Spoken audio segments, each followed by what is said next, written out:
Und zugeschaltet ist mir jetzt Wolfgang Richter, Oberst AD und Militärexperte. Ich grüße Sie ganz herzlich, Herr Richter. Hallo nach Wien. Grüße, Herr Jackson.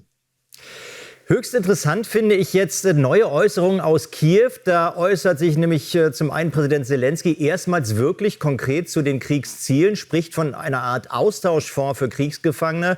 Und dann sagt noch sein Innenminister, es gehe auch darum, eine Pufferzone zu schaffen. Wie bewerten Sie diese jetzt zumindest offiziell benannten Ziele?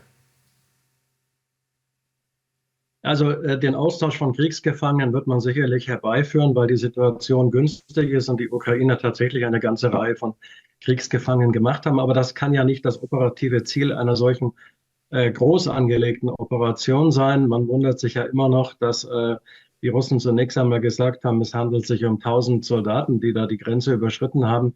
Und jetzt sind sie bei 12.000. Vielleicht war die erste Meldung untertrieben, um Moskau zu beruhigen.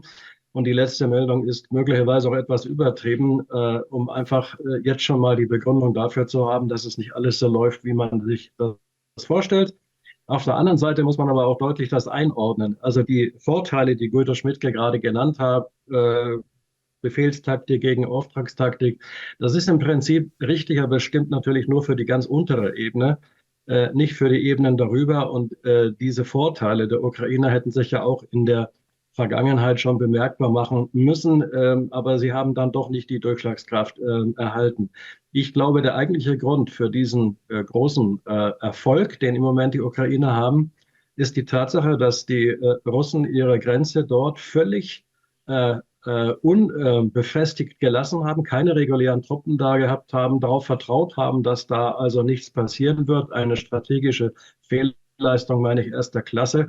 Und dass sie auch nicht erkannt haben, dass sich Truppen konzentrieren, um dann diese sehr schwachen russischen Grenztruppen, waren es ja letztlich nur, nicht reguläre Truppen anzugreifen und zurückzuwerfen. Die sind natürlich für das Gefecht der verbundenen Waffen überhaupt nicht geeignet, nicht ausgebildet. Und deswegen konnten die Ukrainer gegen diese schwachen Kräfte erstmal große Erfolge verzeichnen. Wenn allerdings Russland, und das ist der Fall, jetzt reguläre Kräfte heranführt, und da haben sie noch eine ganze Menge an Reserven. Sie können übrigens jetzt auch Wehrpflichtige einsetzen, weil es ja im eigenen Land stattfindet.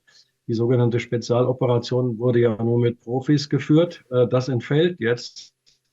Und wenn jetzt der russische Druck zunimmt, dann wird auch das ukrainische Dilemma deutlich, dass ihnen auf der einen Seite Reserven im Donbass fehlen und auf der anderen Seite aber die Kräfte dann am Ende doch nicht ausreichen werden, um wirklich ein Faustpfand, von dem ja auch die Rede war, zu halten auf lange Sicht. Denn wenn wir jetzt über einen Einbruch von bis zu 30 mal 30 Kilometern reden, wenn die Informationen so korrekt sind, dann sind das sehr, sehr lange Flanken, die gegen Gegenangriffe gehalten werden müssen. Und ich glaube, da wird sich in den nächsten 2-3 Wochen zeigen, dass das möglicherweise auch eine Fehlkalkulation ist. Und dann wird man am Ende die Frage stellen müssen, war es das dann wert? Und gleichzeitig rücken die Russen im Donbass weiter vor, wie wir gerade gehört haben, und gefährden allmählich auch die zentralen Positionen im Donbass, nämlich Kramatorsk und Slowjansk.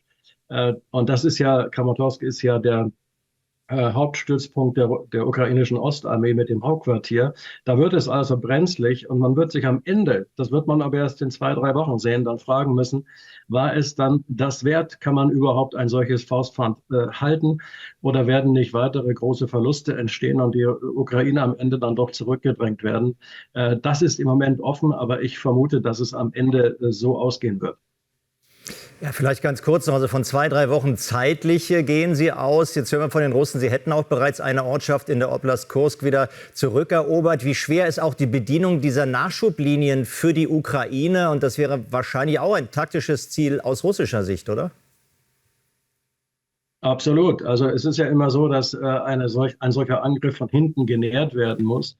Durch die Einführung von Reserven, durch Artillerie, aber vor allen Dingen durch die Logistik. Man muss ja dann diese langen Linien auch versorgen, man muss die Flanken halten, man muss die Straßen, auf denen die Logistik heranrückt, also Munition, Betriebsstoff und so weiter, auch sichern gegen Luftangriffe. Und ich glaube, das ist dann am Ende auch der Schwachpunkt. Die Russen führen im Moment schwere Artillerie heran, mehrfach Raketenwerfer. Sie greifen natürlich auch dort mit Luftwaffe und Gleitbomben an, teilweise mit Raketen.